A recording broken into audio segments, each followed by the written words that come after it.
Hello, it's Scott Newcomb with Zenvi AI, and welcome to the Systems Are Sexy podcast. Today, we are welcomed by Todd Vitzthum. He's a seasoned multifamily broker and capital markets expert. He's built platforms like CapMatch and OZ Listings. So Todd is helping modernize CRE debt and equity markets, streamline capital flow, and even create new opportunities through opportunity zones. So we're excited to jump into his journey. Todd, welcome to the show.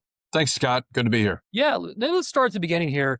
I'm always interested how people ended up where they are. Can you kind of give us your journey, how you got into multifamily brokerage and capital markets? Yeah. So it's a long and winding road that started with me growing up in the Midwest. I went to Denver with a startup company. When we raised venture capital, I opened an office in San Francisco. While I was in San Francisco, right before the dot-com bubble burst, I met my now wife, who's from Los Angeles. So 25 years later, I live in California. But it's been an interesting career path because when the dot-com bubble burst, I got back into traditional real estate. I was always interested in real estate. I'm interested in architecture, and I've owned a lot of investment property.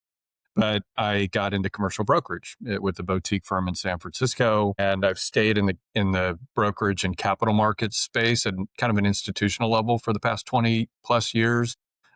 I've run teams and built platforms for some of the bigger institutions like CBRE and Cushman. 5 years ago, coming out of COVID, we started a new company which includes brokerage, debt, equity, full capital markets. One of my partners is a securities attorney. He's also an opportunity zone attorney. So we're doing a lot of work in opportunity zones, which we'll talk about today. Another one of my partners wrote a book on opportunity zones, Dr. Jeff Richmond. So we've got this incredible team and we're building PropTechs and FinTechs. Some days I feel like we're doing too much, but it's kind of an exciting, changing market. And it's kind of fun to be building this stuff. Yeah. So obviously you've been in CRE for decades. Were there inefficiencies that you noticed in traditional brokerages and lending models that you wanted to fix with these companies? It's interesting. And part of this is anecdotal, but it's pretty comprehensive after spending this much time in the industry. I wouldn't even call it inefficiencies, right? People from the outside looking into how the commercial real estate and commercial lending and capital markets platforms work aren't really privy to kind of the nuance of how this industry's evolved. And I wouldn't even call it inefficient because what it is, I would go so far as to say, I've said this before, there aren't really even commercial real estate brokerage companies. There aren't capital markets companies. There aren't even residential real estate companies. What it is, it's a marquee. And the relationships they have with the people working there are independent contractors. So those independent contractors end up being individuals who build individual businesses within their submarkets. And that's why I consider that to be a ground up business development model, right? And most major brokerage companies, whether it's an institutional model where there's a specialty practice group in every market and the marquee supports that team, or if it's a Remax model where they're just throwing bodies at the equation, right? Brokers on top of brokers on top of brokers. If you make it, great. Make it, it's kind of a self-pruning tree. So I was a successful broker at an institutional level and on the capital market side, but I built an individual business, which means I've got to build a database, I've got to build a marketing platform, I've got to hire an analyst, I've got to do all these things. And the trajectory of what someone successful in any one of these kind of cottage industries becomes is you cap out, you build a team, you start doing more business with fewer clients, and you never really grow anything past a regional level. So we're setting out to kind of reinvent that from a top-down model in the capital market space and in the brokerage space. And I can give you more details on that. But that's kind of my takeaway after 20 years in the business. It's just really interesting the way this industry's grown. Okay. Yeah. You had mentioned opportunity zones, and obviously you guys have a great team behind that. If someone's new, listening to the podcast that's not familiar with opportunity zones, how would you describe that? So opportunity zones, I think of it in a couple of different ways. One, it's considered to be one of the greatest tax breaks in American history. I've spent a lot of time in the housing industry, development, capital markets brokerage. I'm not particularly political, but there's definitely a different political influence on housing stock gets created in our country. The previous administration believed in taxing and subsidizing and applying those subsidies to the creation of affordable housing primarily through nonprofits, right? The current administration believes in incentivizing the placement of private capital into the creation of jobs in housing in underserved communities. And there's some pretty good bipartisan support for this approach, right? But basically what it means is, Scott, if you've had a big capital gain, I want to incentivize you to invest that capital in underserved communities. So I give you tax breaks. And if you invest in the right structure into one of these deals, that property grows in value tax-free. There's no recapture on the depreciation. I'm going to give you a step up in basis, and I'm going to give you some deferral period on the tax or on the capital gain that you invest. It's really a different way to build a capital stack, and it provides much needing financing on the equity side to the creation of housing across the country. Opportunity zones now is a permanent part of the tax code after the big beautiful bill signed July 4th, 2025. So a lot of people who were confused by the policy and how everything worked in the first round of opportunity zones coming out of the Jobs Creation Act in 2017 are now paying really close attention to it. So I think opportunity zones are going to become a cornerstone piece of how real estate gets developed across the country. And we're deeply embedded in that industry. We've put a team together that I think is the best team in the country in the opportunity zone business. So whether you are a high net worth investor and you have capital to deploy and you want to do it in a conforming structure, we can advise you on that, all the way down to deal flow. If you're a development sponsor and you want to take advantage of the opportunity zone structure to source that capital, we can help you through the structuring and the compliance and the modeling. And we've even built a couple of platforms that help you do that. Okay. Yeah, I was going to ask you about like how CapMatch and OZ Listings work and how they complement each other. I think you kind of answered that question. Is there anything you'd want to share about CapMatch? CapMatch. So Scott, if you're a real estate owner or you want to buy real estate, there's a marketplace for that. It's LoopNet, right? Or Crexy, or, where buyers go to find sellers. If you are an investor in real estate, whether it's a co-GP or an LP, or if you're a GP raising capital for a product, there's never really been an efficient marketplace for that. Now, enter opportunity zones. There are people specifically looking for investments in opportunity zones. And where do you go if you want to find an opportunity zone deal, right? You don't really know where to track sponsors. You can be exposed to some deal flow through social media, but there's no context or marketplace of what's available, what's a good deal, what's a bad deal, how can I compare the two? So we've created that marketplace. It's called OZ Listings. If you are a developer and you've got an opportunity zone project and you want to give it exposure to investors, you put it in the marketplace. And what we're doing on the other side of that equation is we are strategically targeting the people that invest in opportunity zones and bringing them into the marketplace. And we're doing that by providing them with educational content, with deal flow, with peripheral resources around legal and tax and all of those things. So we have a very solid foothold in the industry. It's growing rapidly. We're onboarding new projects every day, but I believe in the power of the marketplace. And it's a very, very cost-effective way at the end of the day for people to give their project exposure for raising capital. Yeah, I mean, you have a national platform, like a bottom-up broker model. Are there any challenges reaching the right borrowers and sponsors? Yeah, I mean, it's a good question because at the end of the day, investment real estate is about two things. Real estate guys looking for money and money guys looking for real estate. Whether it's a buyer and a seller or a GP and an LP, you've got two sides of the equation. I've spent my entire career on the real estate side working with people who are trying to fund projects, either from a debt or an equity standpoint. And quite frankly, when I was a broker, I would list a property, I'd collect 20 offers, and I really had no idea where the money was truly coming from. I knew that there was a conduit that was a private equity form, a syndication structure, pension fund, right? And on the other side of that equation, there's typically high net worth investors, right? So I worked a lot through institutional conduits like Blackstone and Carlyle, and that's the capital that comes into real estate. Those are the people that buy it. But what we're doing now is we're bringing, I think, the best curated real estate deal flow to the platform, and we're targeting those investors. And by giving them the opportunity to invest directly in deals that they have vetted, we have vetted, in a marketplace setting, you're effectively kind of cutting out that institutional middleman, the conduit that really at the end of the day makes a lot of money and dilutes the investor and dilutes the sponsor. I'm a big believer in capitalism and just democratize the whole process through a marketplace effect. It's the Amazon of opportunity zones, right? Let the market do what the market does. That's great. So if you have borrowers or sponsors that submit projects, what does the process look like for you guys? Is there a manual effort as far as evaluating and matching them with lenders, or is that a smooth process for you guys? Yeah, there's the traditional capital markets approach. Scott, if you're a developer and you have a project and you need the debt and you need the equity to build it, you go to a capital markets platform. And there's many out there that are marquee names: JLL, CBRE, East Hill, Cushman Wakefield, Walker Dunlop, Northmark. And really what they are debt platforms, and they've got a little Rolodex of institutional investors. What you do is you come to us. I have a debt platform, that's CapMatch, right? We're building, I think, one of the most comprehensive top-down industry models that is designed to be kind of a disruptor fintech platform. It's fully integrated AI, and there's many layers to this company that I've thought about for years, and we're building, and I think we've perfected the debt side, right? But really what we're doing is we're helping people comprehensively build the full capital stack. If you were to go to one of the big marquee names, they can give you exposure to the institutional equity, right? And that's how housing projects typically get funded, that institutional conduit.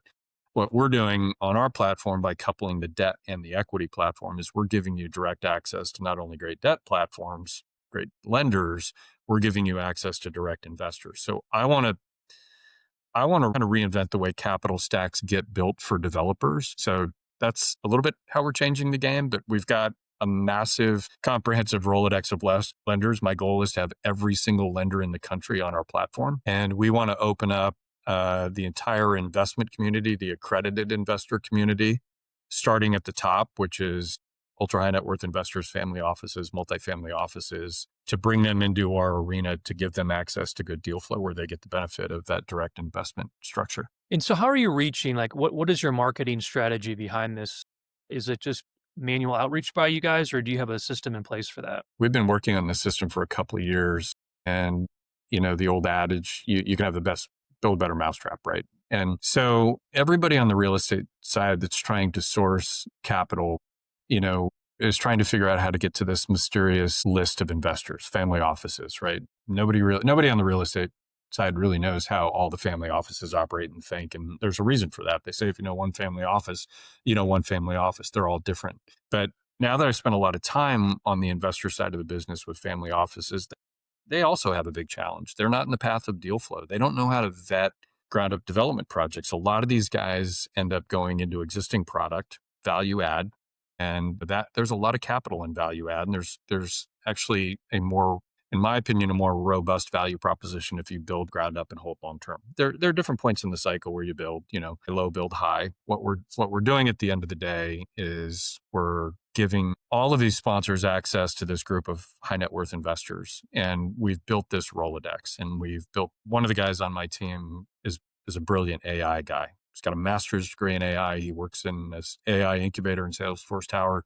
He's an owner of both of my companies, and he's building our marketing systems, right? But we are doing something that if you hire a company to help you raise equity, right, they're going to give you a social media presence, right? And if you hire us, or if you go, we don't raise equity. We're marketing.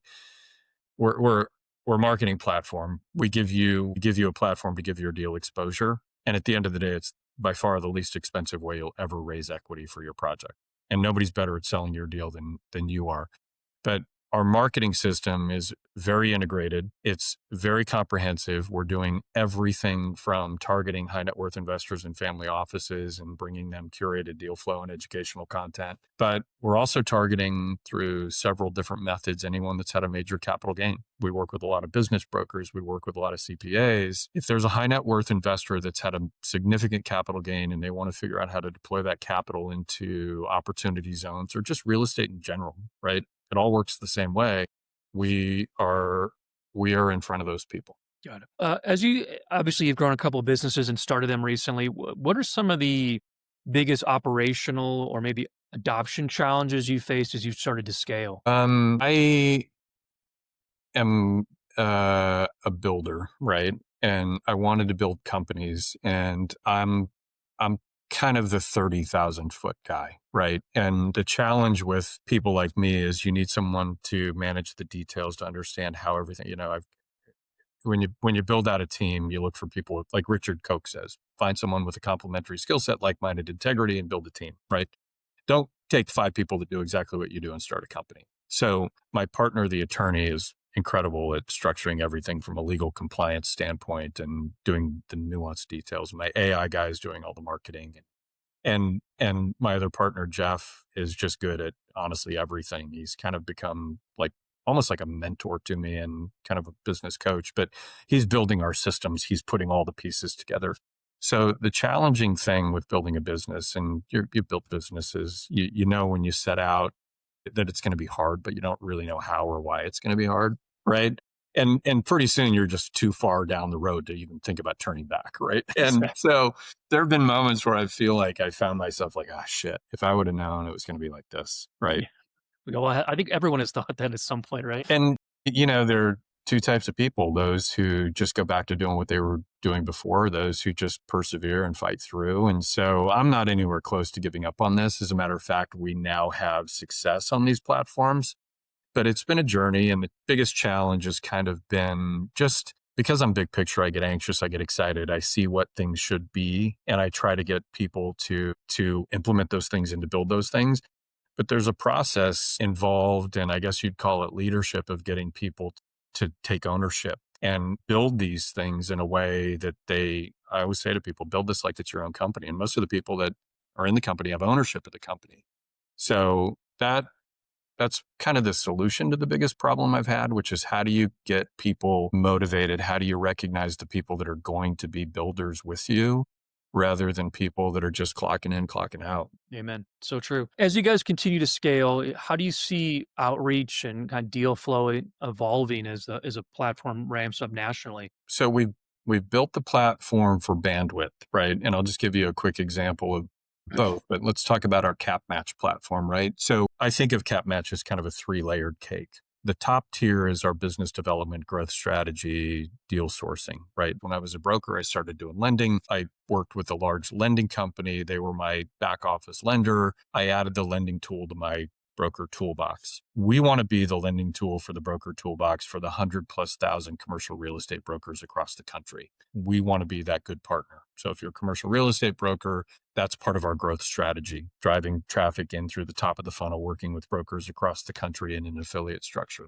The middle layer of that three-layer cake is a very, very efficient production platform, just the guys who do the deals, right? And we've got relationship managers on the team that are talking to these brokers. Just if you're a broker and you identify a lending opportunity, you give it to someone you want to know they're going to stick the landing and execute on that deal at a very high level. So that's what our production team does. Our back office team, which is really where the AI implementation comes in, is every lender in the country is on our platform. We're constantly updating the criteria at which they want to deploy capital. To answer your question, the way we're scaling this is we've built this thing to scale massively, right? Quickly, because my production team can do the work of 150 loan originators because they're not spending all their time out there originating new debt, right? So we're up and running, we're producing deals, the machine is running. It's taken us a tremendous amount of time to build this, but we're there. We've done it. So we're now ready to, we can do hundreds of deals in the time it takes people to do a dozen. Have you thought about how your platforms are going to affect affordable housing and development projects and opportunity zones? Yeah, I mean, affordable housing and opportunity zones. Affordable housing is a niche business. It's a cottage industry, and it's built by both nonprofits and for-profits who utilize subsidies such as tax credits and local and state and federal subsidies that are designed to create affordable housing. So I've done a lot of work in affordable housing before. To me, at the end of the day, affordable housing just means add supply. Whatever we can do to add supply in the housing industry is going to create affordability, right? Supply and demand. And without overcomplicating it, a lot of people tend to overcomplicate it by thinking we need to build affordable housing, right? It needs to be designated affordable housing. If we were to wave a magic wand and add 1 million housing units tomorrow, guess what? There'd be more affordability. There's a filtering effect that takes place when you add supply, and it goes all the way from top to bottom, and everything becomes more affordable. So I don't think of affordable housing in the traditional sense. There's different nuance to how that works and how that industry works. My approach to affordable housing is through opportunity zones. I think there is an incredible opportunity for us to generate massive amounts of housing that would have otherwise not been produced had we not been able to bring the capital and the sponsor together. And the number one reason that housing isn't meeting the demand in our country, and it's very local market nuanced, right? You read all these conflicting reports about oversupply and undersupply and affordability and raising rents. Well, as Warren Buffett says, housing and there are several different markets that are oversupplied and several different markets that are undersupplied. But what we're trying to do at the end of the day is add supply where it's needed by bringing the capital to the sponsor.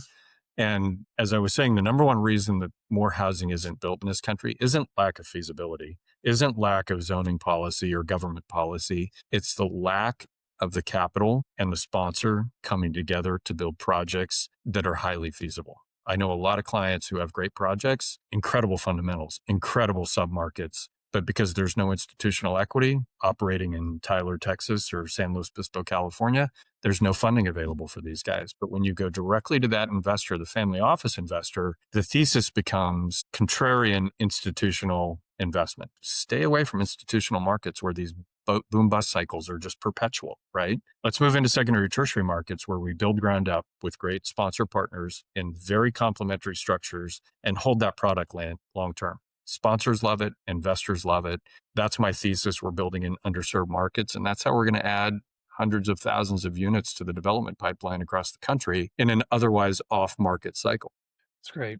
One last question for you here.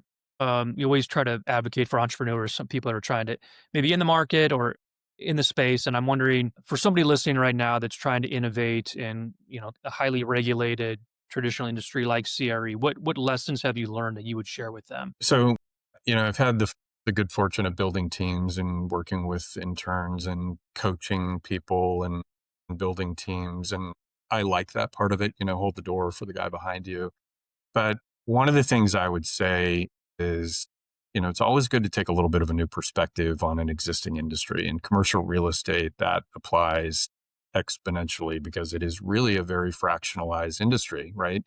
You've got brokers over here and they know how to buy or sell. You've got capital markets over here, they know how to place debt. You've got all of these people that are doing fragmented components of this industry that we call commercial real estate. But I would encourage people to take kind of a holistic approach to how it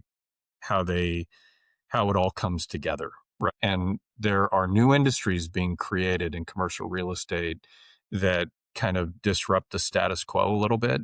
I would say a lot of people get into the business through brokerage, right? If you're going to get into the industry through brokerage, traditionally you'd go to a big marquee firm, right? You get out of college, you go to work for CB Richard Ellis or JLL. And there's the perception that you're going to learn a lot and the training is good. And they're good institutions. They're just marquees with independent contractors building individual businesses. You're going to have to land on a team that gives you good mentorship and good guidance. I like the idea of coming in through the capital side of the equation. And you get a different vantage point. So whether it's private equity, I'm not a huge fan of the big Wall Street conduits that are moving into real estate. I think Wall Street's a little bit of an ineffective structure when it brings money to real estate. So I guess I'm kind of all over the place with this, but look at the industry as a whole. Don't just go into doing what people did before because the industry is changing and some of those models are going to get left behind. That's great. So if people are interested in learning more about you or your companies, what's the best way to go about doing that? I'm on LinkedIn. You can go to capmatch.com. You can go to ozlistings.com. I love taking phone calls. I mean, as much as we've got going on, I'll still occasionally spend an hour on the phone with someone in a tertiary market trying to get into brokerage, right? It's kind of I think the Midwest guy in me, if someone wants to talk to me for an hour, I'll talk to you for an hour, right? So we are scaling. I am trying to be a little bit more efficient. We're doing a lot of webinars and things like that, but I'll always be available to anyone that wants to get into the industry and has questions. But find me on LinkedIn, connect on LinkedIn, shoot me a message. My phone number's all over out there. I'm a real estate guy. I need to be found. So, hey, Todd, we appreciate your time today. Thanks so much. Yeah, this is awesome. I really appreciate it. And a big fan of what you're doing, Scott. So thank you very much. Okay.